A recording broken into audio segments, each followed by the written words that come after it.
Et salut tout le monde, j'espère vraiment que vous allez bien, moi ça va super, on se retrouve pour une nouvelle aventure.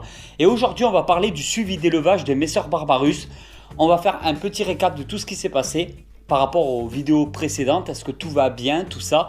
J'ai quelques bonnes nouvelles et on va voir ça ensemble dans cette vidéo. C'est parti! On va faire un petit récap dans cette vidéo des installations.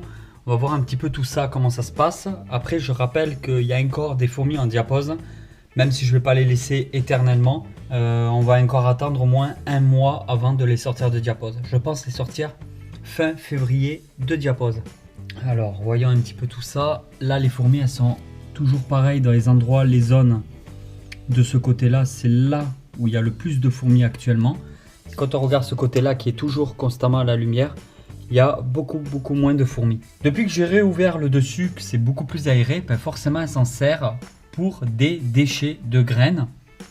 Quand elles font leur pas à fourmis, elles me mettent les déchets ici et dans l'aire de chasse. Parce que ce qui se passe la plupart du temps, c'est que les fourmis en fait récupèrent dans l'aire de chasse au fond les graines. Elles les amènent, donc elles font tout le tube. Elles vont là-bas avec les graines. Regarde. Et là, il y a toutes les graines à l'intérieur ici. Attends, je vais te montrer. Et là, quand on regarde, tu vois bien que c'est blindé au niveau des graines. Donc les fourmis font leur pas à fourmis ici. Et ensuite, de là, avec ce tuyau, elles repartent pour aller là, me mettre les déchets de graines ici. C'est beaucoup plus simple que de repartir jusqu'à l'aire de chasse au fond pour replacer les déchets. Elles le font aussi, hein, mais beaucoup moins. Mais si on ferme le dessus, comme j'en avais déjà parlé dans des vidéos, le problème, c'est qu'elles considèrent, enfin le problème oui et non, elles considèrent que le haut du nid est une salle et non une aire de chasse. Le fait que ça soit fermé, elle fabrique le pain à fourmis ici. Mais il y avait beaucoup moins d'aération, parce que le seul moyen d'aérer les nids, c'était ce tuyau de raccord jusqu'à l'aire de chasse. Que là, il y a aussi cette partie-là maintenant qui aère aussi les nids. Donc c'est un choix, c'est un bien pour un mal en fin de compte. Bon alors les Crématogaster scutellaris, quant à elles, se développent pas tant que ça. Il n'y a pas grand-chose à dire. Il n'y a plus beaucoup de couvains. Il n'y en a quasiment plus du tout. Tout repartira, je pense, au printemps. Surtout que, comme j'avais déjà dit en vidéo, la vitrine n'est plus du tout chauffée. Hein. Là, je ne chauffe pas mes colonies en hiver. Donc, on va lever là pour te montrer un petit peu tout ça. Et là, comme tu peux le voir, c'est énorme tout ça là. Tout ce qu'il y a là, c'est des œufs, des larves, des nymphes. En fait, partout. Ça, c'est vraiment le nid qui sert de logement pour le couvain. C'est là où il y a la gyne en permanence. Généralement, je la vois pas là, mais généralement, elle est vers ici en permanence. Et c'est là qu'elle passe son temps à pondre. Le couvain se trouve surtout dans cette partie-là du Castle Rock, de ce nid. C'est vraiment dans ce partie-là que le couvain se développe.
N'oubliez pas de passer me voir sur mon compte Instagram. Alors pourquoi Instagram? Alors déjà j'en ai rien à gagner parce que l'Insta-monnaie ça n'existe pas encore, malheureusement.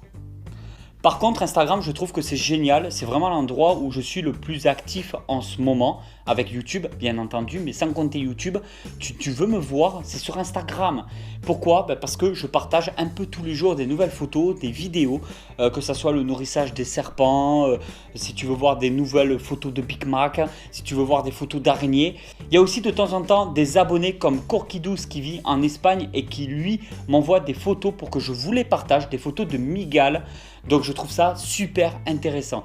Si tu veux voir des choses comme ça, n'hésite pas à passer me voir sur Instagram. Je partage aussi des passions qui n'ont plus rien à voir avec la terrariophilie, la myrmécologie ou quoi que ce soit.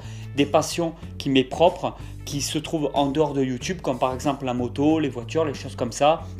Mes balades en nature avec ma petite famille. Je partage tous ces moments-là sur Instagram. Il y a le lien dans la description de toutes les vidéos de la chaîne et de temps en temps, je le mets même aussi en commentaire. Bon, je vous remontre du coup l'aire de chasse, ça fait pas mal de temps que je ne vous l'avais pas remontré. C'est toujours autant le bazar parce qu'il faut vraiment que j'enlève tout ça, mais je prenne le temps de le faire. J'ai toujours pas pris le temps de le faire. Et comme vous pouvez le voir, il y a des zones, non mais c'est vraiment un truc de dingue. Déjà tous les déchets qu'il y a ici de partout.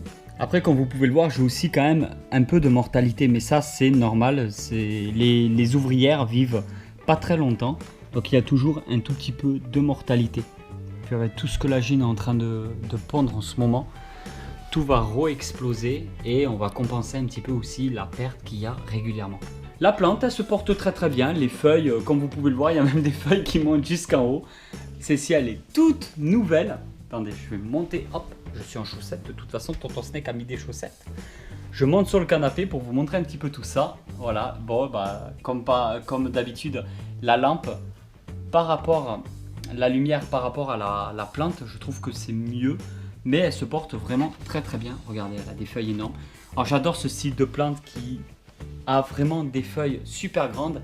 Et regardez les nouvelles pousses, juste là, celle-là, celle-là. Ça c'est toutes nouvelles feuilles qui vont devenir comme celle-ci. Énorme. Mais il faut vraiment que je nettoie cette aire de chasse parce que ça fait bordel, pas possible.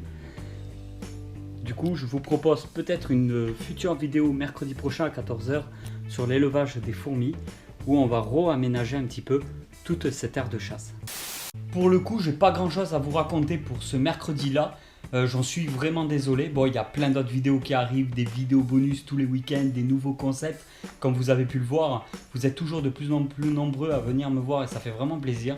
Là, c'était un petit récap. Il me tarde vraiment qu'on en finisse avec cet hiver, que je puisse vous proposer de l'herping, des nouvelles vidéos avec des nouvelles espèces de fourmis, des nouveaux insectes, des nouvelles araignées, pas mal de sorties en nature. Il y a beaucoup de gros projets qui arrivent en ce moment. Les vidéos pêche à l'aimant, les choses comme ça, je sais que ça vous intéresse beaucoup.